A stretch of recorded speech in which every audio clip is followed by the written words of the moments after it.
perguntou-lhes Pilatos: a quem quereis que eu os salte? A Barrabás ou a Jesus, chamado Cristo? Porque sabia que por inveja o tinham entregado. E estando ele no tribunal, sua mulher mandou dizer: não te envolvas com esse justo, porque hoje em sonho muito sofri por seu respeito. Mas os principais sacerdotes e os anciões persuadiram o povo a que pedisse Barrabás e fizesse morrer Jesus. De novo, perguntou-lhes o governador: qual dos dois quereis que vos salte? Responderam eles: Barrabás. Replicou-lhes Pilatos: que farei então de Jesus chamado Cristo?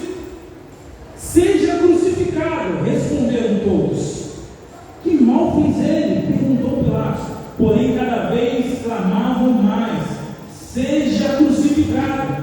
Vendo Pilatos que nada concebia, antes pelo contrário aumentava o tumulto, mandando-lhe água, lavou as mãos perante o povo, dizendo: estou inocente do sangue deste justo, fica o caso convosco. E o povo todo respondeu: caia sobre nós o seu sangue e sobre nossos filhos.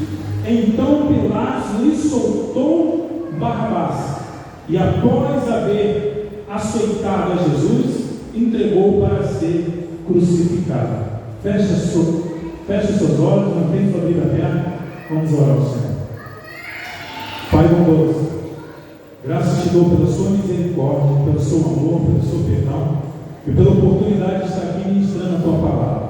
Preciso do teu poder, Deus. Preciso da ação do teu Espírito, para que vidas sejam impactadas, pessoas sejam transformadas, a igreja do Senhor seja edificada para a glória do teu santo nome. Ajude-me nessa hora, ajude a tua igreja a entender a tua palavra. É o que eu te peço em nome do Senhor Jesus. Amém. Fique aberto, por favor. Povo de Deus, quando falamos de convicção, falamos de identidade. Identidades são características, aquilo que é inerente a uma pessoa. São atributos pertencentes a uma pessoa, a uma coisa, a um grupo. E se nós temos uma identidade como cristãos, nós fazemos parte de um grupo, fazemos parte de um povo, fazemos parte daquilo que Jesus Cristo pagou um outro preço, que é a sua igreja. E a igreja precisa andar com uma convicção. E através desse texto eu quero tratar com você uma convicção que precisamos ter. Seja qualquer faixa etária que nós viemos ter e pertencemos à igreja de Cristo, precisamos ter essa convicção. Não é uma convicção pertencente a uma pessoa que já tem 10 anos de igreja, 20 anos de igreja, 30 anos de igreja. Não é uma convicção pertencente a um processo maior e elevado de maturidade, mas é uma convicção que precisa ter desde o momento que eu decidi andar e caminhar com o Senhor Jesus Cristo. Mas antes de entrar nessa convicção, eu preciso falar de algumas verdades sobre a pessoa do Senhor Jesus Cristo.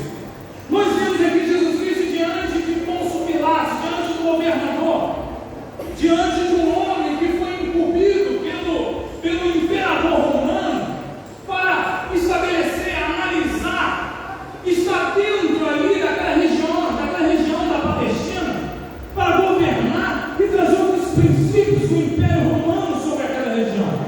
E esse governador que tinha a autoridade de trazer julgamento, de trazer o indulto, de trazer graça, a libertação sobre os presos, é levado diante dele um preso específico, uma pessoa específica, uma pessoa foi levada diante dele para ser julgada, mas essa pessoa não era qualquer pessoa. Essa pessoa não era simplesmente mais um novo preso, ou mais um novo julgamento qualquer. Era uma pessoa diferente. E esse Jesus diante de Pilatos é aquele que a Sagrada Escritura chama de Verbo de Deus.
combustível, é a manutenção, é a sustentação de todas as coisas criadas. E esse Logos estava diante de Pôncio Pilatos, o Verbo de Deus, aquele que a Bíblia diz que era o Verbo, estava junto com Deus e era Deus, por comungar da mesma natureza, da mesma existência, do mesmo poder, da mesma glória divina. Era esse que estava diante de Pôncio Pilatos. Não era qualquer um. Aquele que Pôncio Pilatos, aquele que Pilatos iria julgar, não era qualquer um. Era o Deus. Aquele que estava diante de Pôncio Pilatos é aquele que a Sagrada Escritura diz que é o Verbo que se fez carne. E a palavra diz que ele se fez carne e habitou entre nós, cheio de graça e de verdade, e vimos a sua glória, uma glória do unigênito do Pai. Aquele que estava diante de Pilatos é aquele que a Bíblia diz que encarnou. A palavra encarnou significa tabernáculo. Aquele que estava diante de Pôncio Pilatos é o tabernáculo da graça e da verdade. Era aquele que armou uma tenda diante dos homens. A palavra tabernáculo significa que ele armou uma tenda, armou um tabernáculo diante dos homens, armou um tabernáculo para a manifestação de mais uma religiosidade judaica, armou um tabernáculo para mais uma manifestação de um povo hipócrita, indiferente à glória de Deus. Não, armou o tabernáculo para manifestar a graça e a verdade de Deus diante dos homens. Aquele que estava diante de Pôncio Pilatos é aquele que a Sagrada Escritura diz que é a manifestação, é o tabernáculo, é a casa de Deus viva, ambulante entre os homens para a manifestação da graça e da verdade de Deus. Se alguém precisava de graça, tinha que ir ao tabernáculo chamado Jesus. Se alguém precisava de verdade, tinha que ir até o tabernáculo chamado Jesus. Se alguém precisava de amor, precisava ir até o tabernáculo chamado Jesus. E aonde que Jesus está tabernaculando hoje para que você possa vir até Ele? Em mim e em você, irmão. O tabernáculo de Jesus hoje é a sua igreja. A Bíblia diz que ele armou uma tenda, ele tabernaculou porque a tenda ali é uma referência, o tabernáculo é uma referência ao seu próprio corpo. O templo para culto, para relacionamento, para acesso a Deus, era o próprio corpo de Jesus Cristo. Estava ali Jesus agora encarnado, manifestado ali. Só que hoje Jesus está ascendendo aos céus, o Espírito dele está habitando aonde? Armou a tenda aonde? Na igreja, em mim e você. E se a pessoa tinha que ir até o tabernáculo de Jesus para receber graça, para receber cura, para receber um milagre, para receber transformação, o mundo precisa hoje vir até a igreja para receber essas coisas, porque Jesus está manifestando a tua graça e a sua verdade em meio ao povo dele, a sua igreja. Você não é qualquer um. Aquele que estava diante de Pôncio Pilatos está hoje diante da sua igreja. E se ele estava diante de Pôncio Pilatos, permitindo ser julgado por Pilatos, era porque ele não estava ali naquele momento para estabelecer julgamento e se estabelecer o ano aceitável e a graça do Senhor. Jesus hoje continua tabernaculando em meu povo, agindo por intermédio da igreja, como eu disse, não para trazer julgamento, mas para continuar trazendo graça e verdade, porque o dia do juízo ainda não chegou. Ainda estamos no ano aceitável do Senhor, e a igreja tem um papel importante de manifestar a graça e a verdade de Deus. Você tem um papel importante de manifestar a graça e a verdade de Deus. Então significa que ao eu trazer a verdade, eu vou trazer o julgamento. O julgamento da verdade é ser rejeitado, não julgamento condenatório, como se eu e você tivéssemos mérito e capacidade de julgar alguém, porque Jesus não veio para julgar, e sim para salvar. E qual o nosso papel? É de julgamento ou de graça e de verdade? Qual o nosso papel? De apontar o dedo, como eram os fariseus, como eram os religiosos? Esse como com pecadores e publicanos? Ou é abrir a mão para o pecador? Estender as mãos para o pecador?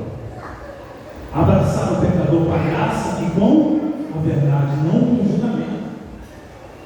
O que nós precisamos é dessa convicção, que se nós manifestamos Jesus em meio à sociedade, em meio ao mundo, precisamos ter esse entendimento, que nós precisamos levar a graça e a verdade, levar a fidelidade de Deus, levar o amor de Deus. Irmão, se você entrar nas redes sociais, o que mais você vai ver é isso. É julgamento atrás de julgamento, é brigas atrás de brigas, contenda atrás de contendas. E aquilo nós vamos como igreja está envolvido nisso aí. Porque está voltando uma identidade que tem convicção de qual propósito e o que temos que fazer nessa sociedade. Porque está voltando aquela convicção que nós colocamos sobre uma roupa, revestindo de Jesus Cristo, pois nós temos que transmitir Jesus. E Jesus não perdia tempo em discussões tolas, ele ia avante até aos pecadores, sem deixar de dizer a verdade. Esse que estava diante de Pôncio Pilatos, esse Jesus,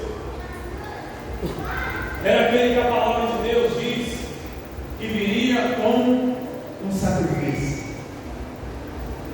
Então isso mostra que ao mesmo tempo que Pôncio Pilatos era responsável do julgamento de Jesus Cristo como homem, porque Jesus Cristo se permitiu a se sujeitar ao julgamento de um homem, independente de qual seria a escolha benéfica para a pessoa de Jesus, Jesus estava ali permitindo ser julgado, porque ele estava se permitindo passar pelo processo que levaria ele até a cruz do Calvário. Então esse que estava diante de Pôncio Pilatos é o Criador, é o Deus encarnado, como também um sacrifício para a remissão dos nossos pecados. Ele estava ali de maneira indireta, julgando e decidindo Jesus como um sacrifício aceitável diante de Deus. Estava dentro de um ambiente de total injustiça. Jesus estava sendo julgado de maneira injusta, estava sendo acusado de maneira injusta, e foi mediante uma irresponsabilidade de um homem que lavou as mãos, tendo que tomar uma atitude benéfica em favor de Jesus Cristo, que ele passou pelo processo de ser condenado à cruz do Calvário. E a Sagrada Escritura diz que verdadeiramente ele tomou sobre si as nossas enfermidades e as nossas dores levou sobre si, e nós o reputávamos por aflito e ferido de Deus e oprimido. Quem viu Jesus Cristo na cruz do Calvário passava por ele e dizia, reputava, considerava, está recebendo o juízo de Deus, é merecedor da condenação. Mas espiritualmente Jesus não era merecedor, porque Jesus era perfeito, era sem pecado. Quem era merecedor da condenação era eu e você. Era eu e você que tínhamos que estar naquela cruz. É os nossos pecados que levou ele para lá. É nós que éramos considerados, mediante a justiça divina, merecedores do juízo. Mas estava Jesus ali recebendo a condenação, para que eu e você hoje pudéssemos ter acesso na graça e a verdade. É hora da igreja ter uma convicção ferrenha, certeira e verdadeira, a ponto de entender que Jesus Cristo morreu para a remissão dos nossos pecados.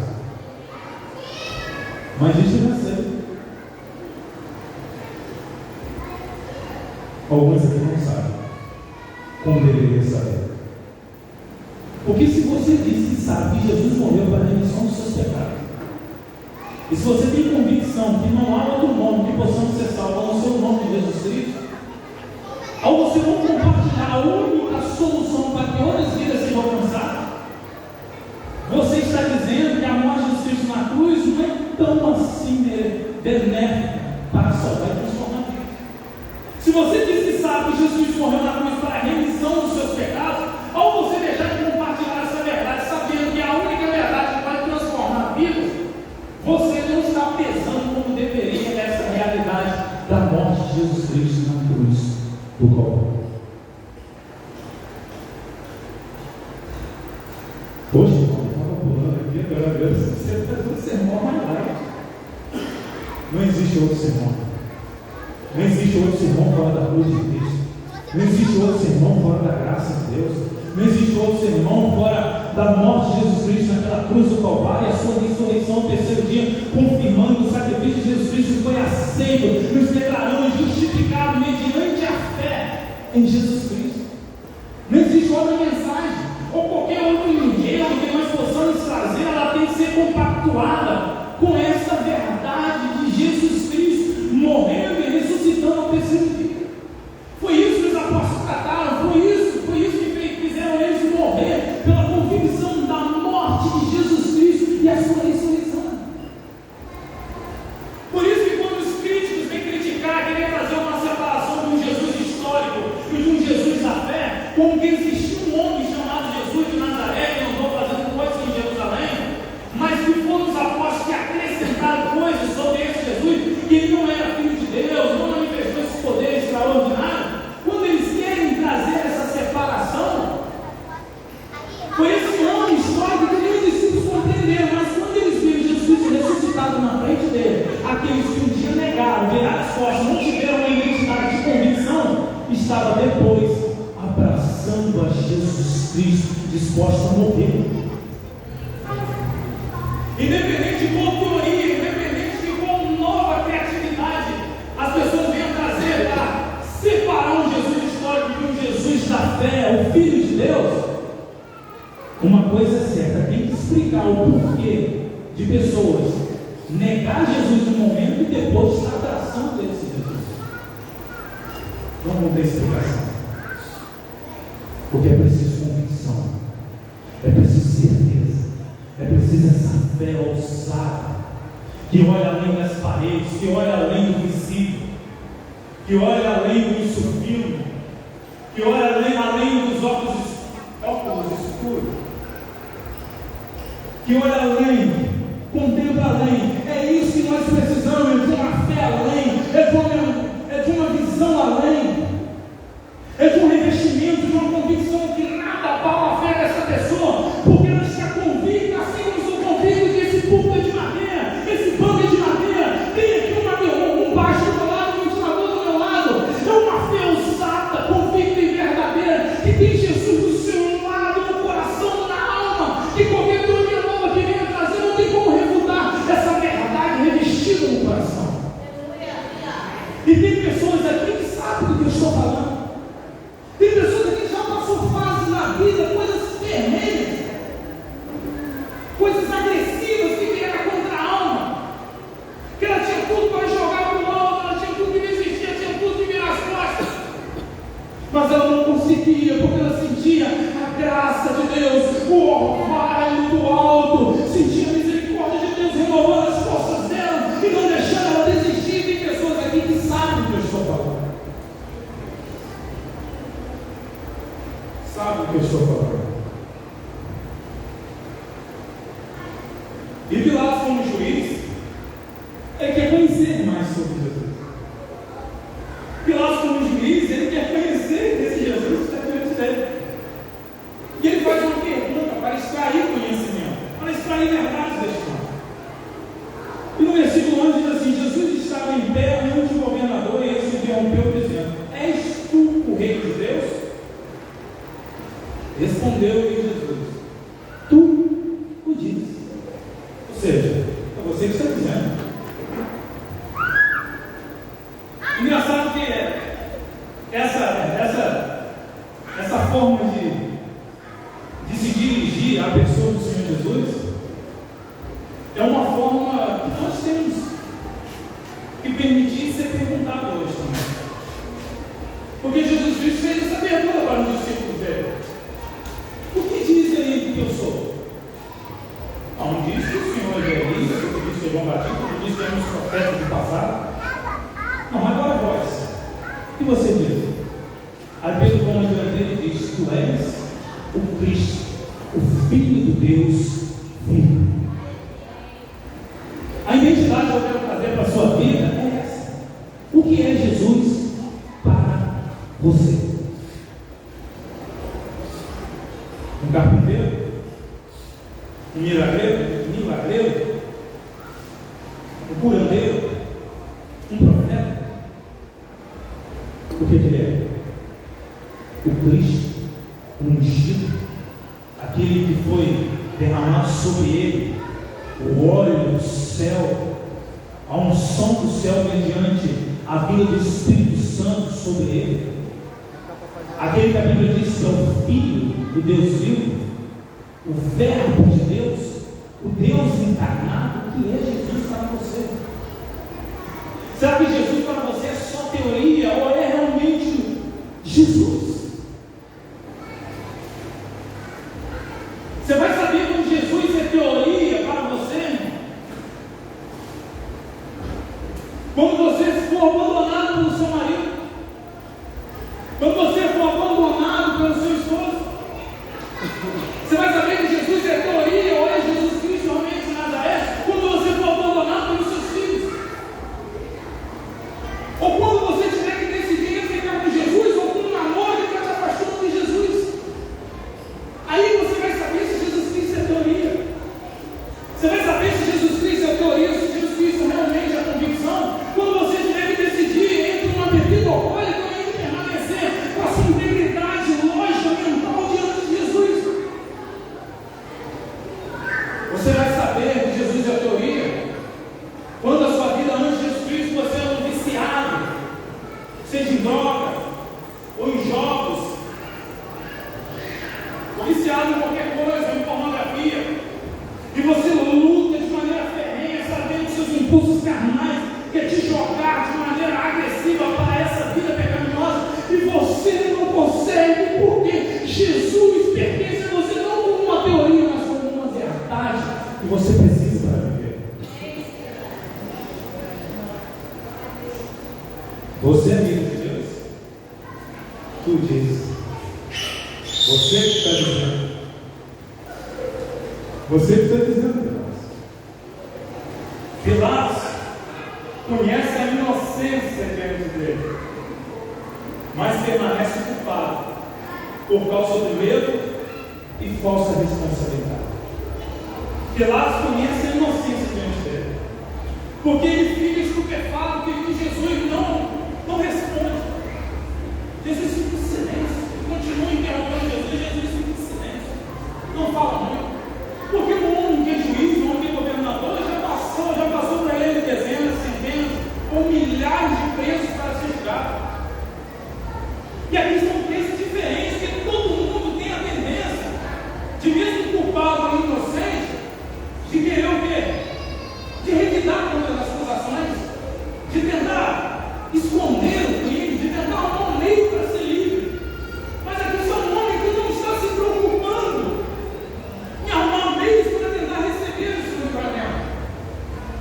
E isso deixa ele, esse homem diferente.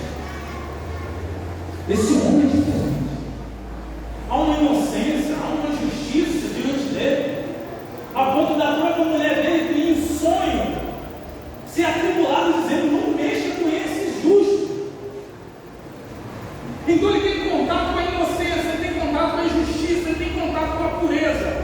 Ele chega à conclusão que Jesus é inocente das acusações que estavam sendo feitas para ele. Mas ele continua culpado. Você teve contato com a inocência de Cristo. Você teve contato com a justiça de Jesus Cristo. Você teve contato com a graça de Jesus Cristo.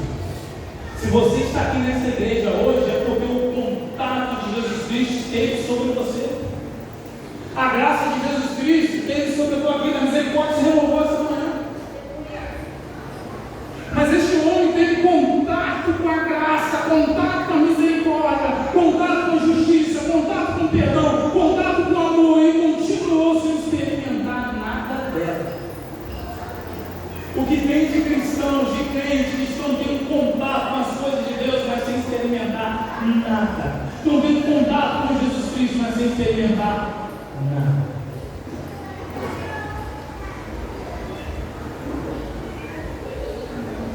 Contato. Aperta a mão de um irmão cheio da graça de Deus. Abraça um irmão cheio da graça de Deus. Pede conselhos, irmão, exalte verdades, graça da parte de Deus. O Espírito de Cristo direcionando, trazendo, mostrando, falando. É o pastor ensinando, é o pastor falando, está tendo contato com a pessoa de Jesus Cristo. Mas sem experimentar a Jesus. Ter contato com a inocência e a justiça de Cristo e você não experimentar, uma das coisas mais surreal que pode acontecer. Eu chego aqui na beira do precipício. Eu sei que para mim chegar lá, eu tenho que ir pela fé, descer e caminhar. Na vida espiritual é assim. Para você chegar no meio dos céus, onde Deus quer, você tem que ir pela fé e caminhar sobre a ponte que é Jesus. Mas tem pessoas que estão tendo contato, mas estão dando ouvidos do que a religião quer dizer e não passam atrás. Estão dando ouvido do que a tecnologia quer dizer e não passam atrás. Estão dando ouvido do que a filosofia tem a dizer, estão dando passo atrás. E a palavra de Deus diz: vai pela fé, Deus solta pela fé, encare, olhe, veja, olhe diante de você. Jesus está como uma ponte, eu não acredito. Existe outro caminho. Jesus está como um caminho, eu não acredito. Existe outro meio. Está só se afastando de Jesus. E aqui está um homem que esteve diante de Jesus Cristo, mas preferiu continuar no precipício. Mas você acha que o diabo ia deixar Pôncio Pilatos ficar na beira do precipício, sem tomar atitude de fé e deixar a vida dele ilesa em relação a isso? Essa figura, essa linguagem que eu estou trazendo para você, não. A morte empurrou Pôncio Pilatos a precipício abaixo. Ele vai ressuscitar um dia para prestar conta daquele que um dia estava ajudando e teve a oportunidade de abraçar e rejeitou. Irmãos, não ache que ao você ficar na beira do precipício, sabendo que tem uma ponte, que pela fé você tem que atravessar, e você não vai, fica indeciso em relação a Jesus, a morte há de te empurrar o precipício abaixo. Eu já vi alguém morrer na beira do precipício e não cair. Essa é a nossa vida. Estamos vivendo em uma linha tênue entre a realidade da existência terrena e da vida após a morte. E ninguém sabe a hora. Ninguém sabe a hora, irmão. Ninguém sabe. E a nossa geração é uma geração que está mostrando para nós que esse negócio de eu vou comer bem, eu gosto de comer bem. Eu vou comer meu abacatezinho de manhã, meus ovos, feito frito na água, nem óleo quer botar. Quer colocar? Eu vou fazer minha academia, eu vou cuidar da minha saúde, que eu vou ser o primeiro homem ao chegar aos 200 anos de idade fitness. Conversa, irmão. Não se ilude com isso, não. Cuide da sua saúde, cuide da sua vida, show de bola, eu também gosto. Mas tenha em mente que quem vai guardar a sua eternidade numa vida longa sobre a terra é Jesus Cristo. E um dos principais mandamentos para os jovens que contribuem para uma vida longa na terra é: honrai pai e mãe, para que prolongue os dias de vida sobre a terra. E não é só prolongar e o cara chega capinha em uma vida desgraçada, não. Prolongar, ele fala de prolongar debaixo da bênção do Senhor, para que você tenha uma vida prolongada.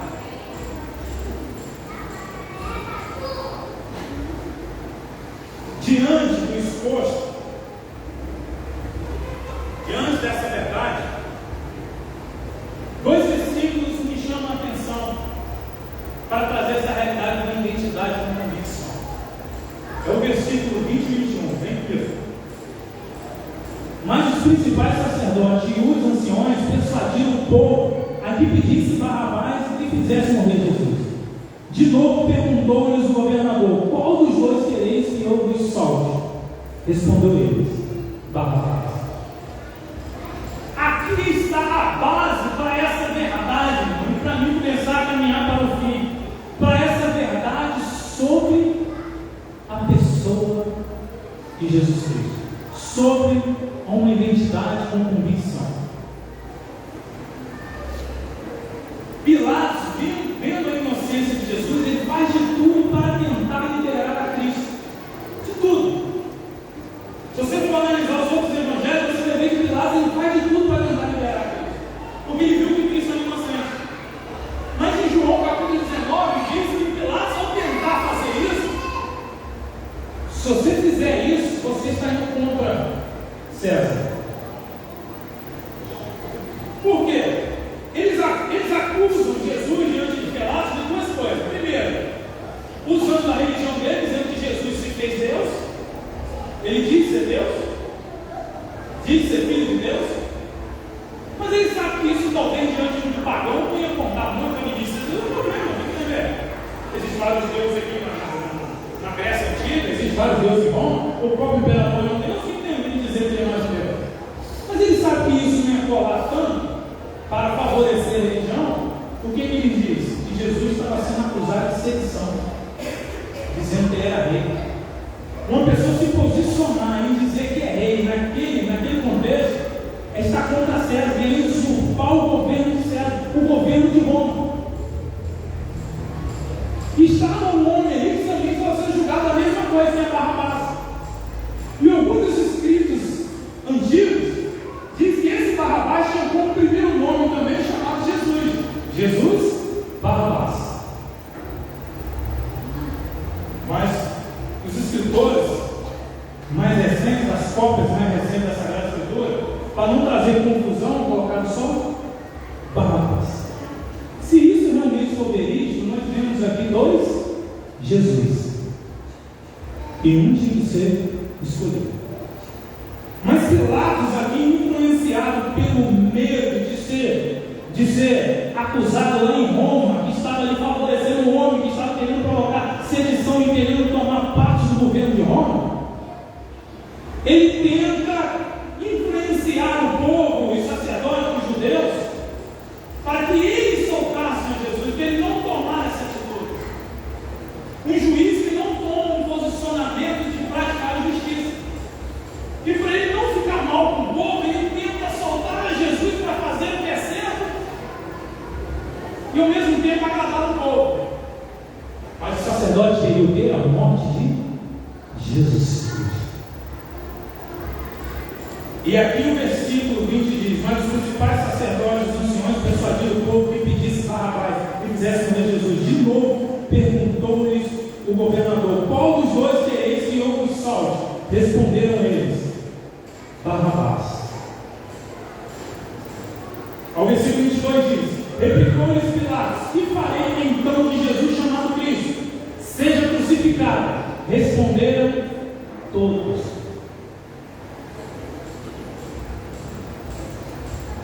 Responderam todos. Se não tinha gente, se não tinha pessoas ali que caminhou com Jesus, se não tinha pessoas ali que espalhou ali as folhas quando Jesus entrou em Jerusalém de maneira triunfal, se essas pessoas não estavam ali, a Bíblia não diz. Mas é uma grande probabilidade, já que todos gritaram crucifico, que teve alguém ali, talvez alguns que receberam cura de Jesus.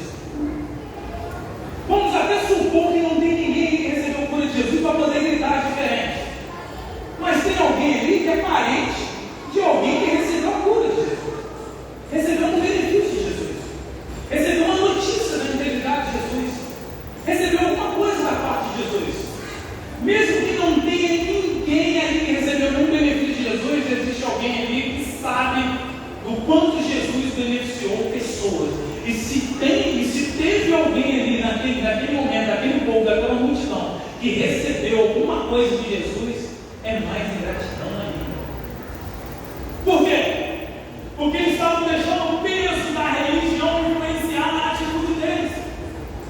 A Bíblia diz: todos responderam: o que faremos com esse Jesus? Vocês escolheram Barrabás. O que faremos com esse Jesus? Crucifica. E a Bíblia diz que eles gritaram isso porque foram influenciados pelos sacerdotes. Irmãos, a cada dia mais o negócio está se estreitando. A cada dia mais o negócio está sendo exprimido, irmão. A cada dia mais você está sendo provocado na sua convicção. A cada dia mais você está sendo provocado em qual padrão de família a Bíblia exige. A cada dia mais você está sendo provocado, irmão, do que devemos ou não acreditar em relação à palavra de Deus. A cada dia mais você está sendo provocado, irmão, a negar o Senhor Jesus, porque a religião está pesando sobre isso. É nisso que eu quero trazer para você. A sua identidade, a sua convicção é de tal maneira que nada influencia ela a negar o Senhor Jesus. Porque eles estão pegando pesado. As religiões estão pegando pesado. E aqui é uma religião e sacerdote que eles se diziam ser representantes de Deus. Então são religiões que têm se levantado dizendo ser representantes de Deus, mas estão abrindo mão de princípios, estão abrindo mão de verdades, estão abrindo mão de convicções por causa da pressão do peso da religião. E o peso da religião está fazendo as pessoas escolherem quem? Um Jesus falso. Se, como eu disse, se o nome de Barrabás tem como primeiro nome Jesus, eles foram influenciados pela religião a escolher um Jesus falso. Forte isso. Você está sendo influenciado, espremido a escolher um Jesus falso. Um Jesus revolucionário, guerreiro. É isso que os judeus esperavam. Queriam um Jesus revolucionário. O Messias era um revolucionário. Viria como descendente de Davi para sentar no trono, subjugar todas as nações. Mas Jesus estava se subjugando todas as nações, mas de maneira espiritual. A guerra da nossa beleza não são carnais, elas são poderosas em Deus para destruir todas as fortalezas sofridas. A sua guerra não é uma revolução aqui na terra, a sua guerra, irmão, é espiritual e deve ser vista pela ótica espiritual e alcançar e transformar vidas junto do Jesus verdadeiro. Jesus abraçava todos sem negar a verdade da realidade de todos. Os hipócritas religiosos, ele sentava o sarrafo. Com pecadores, ele abraçava. Tira as crianças que estão atrapalhando. Não, deixar eles vir aqui, porque eles estão no reino do céu.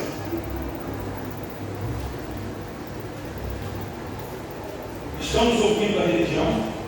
Estamos sendo influenciados pelo peso das autoridades corruptas, invejosas? Ou somos guiados pela convicção de quem Jesus é e permanecemos firmes? Fique de pé, que essa aqui eu quero falar para você de pé.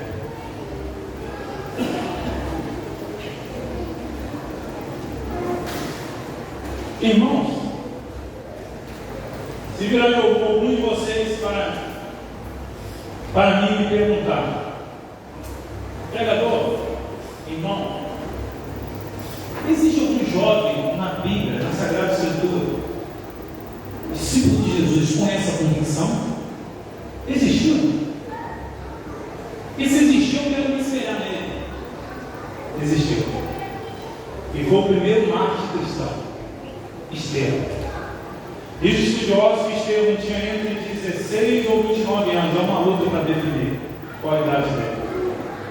Se era 16 ou 29. Mas não importa. O que importa é que a Bíblia isso diz. E ele era jovem. E jovem naquele ambiente era mais ou menos até os 40 anos. Era considerado jovem, mais ou menos até os 40 anos.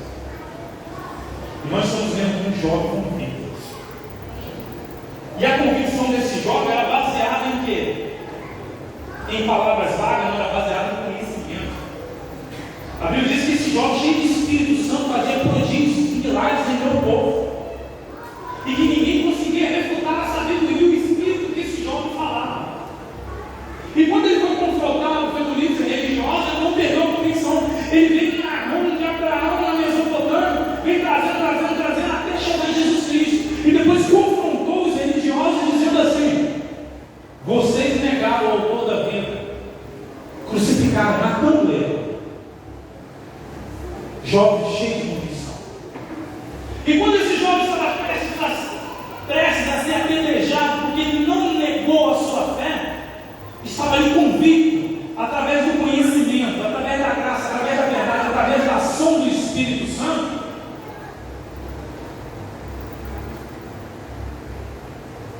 ele vê. Lembra que eu falei, alguns minutos atrás, que nós temos que olhar além do véu, além do sofrimento, além da parede, olhar além? Esse homem foi dado a ele a oportunidade de olhar além. Permaneça convicto, mesmo diante da morte, que será dada a oportunidade a você de olhar além, jovem. E foi dado a ele a oportunidade de olhar além. Ele olha, vê os céus abertos e diz que viu a glória de Deus, o Filho do Homem à destra da majestade. Ele viu o Filho do Homem à destra de Deus e diz, e eles gritaram, assim como os judeus religiosos gritaram sobre Jesus, ele estava blasfemando. E começaram a apedrejar Estevão. Antes de Estevão morrer, ele grita: perdoe-se. Perdoe. Lembra que quando eu disse que essa convicção precisamos, é uma convicção que nós sejamos revestidos de Jesus Cristo, revestidos da pessoa de Jesus. O que Jesus Cristo fez na hora que estava sendo crucificado, passando o seu martírio, morrendo? Perdoe, pois não sabe o que fazem. O que a convicção em Estevão, essa identidade de uma convicção ferrenha, verdadeira, poderosa, fez que Estevão praticasse? Perdoe quem não sabe o que faz. Precisamos de convicção, irmão, para perdoar. Precisamos de convicção para perdoar, irmão. Até quando nós vamos perder tempo com coisas tão banais, irmão, com inimizades tão insignificantes diante do meio do povo de Deus, da igreja de Jesus Cristo? Até quando você não vai conseguir suportar a seu irmão? Até quando você não vai conseguir suportar a sua esposa? Até quando você não vai conseguir suportar o seu marido? Porque está faltando convicção. Até quando, irmão, vamos ficar brigando, revolucionando, ao invés de mudar com Jesus verdadeiro? Até quando nós vamos andar dessa maneira? Isso não significa que nós temos que ser indiferentes aos erros dos outros, temos que dizer a verdade, mas suportar em amor, suportar em graça. O que Jesus suportou? Jesus suportou um homem que ele sabia que era filho da perdição, estava ao lado dele, ele suportou. Precisamos suportar, ter essa convicção que suporta diante desse mundo perdido. E aqui estava um jovem que suportou.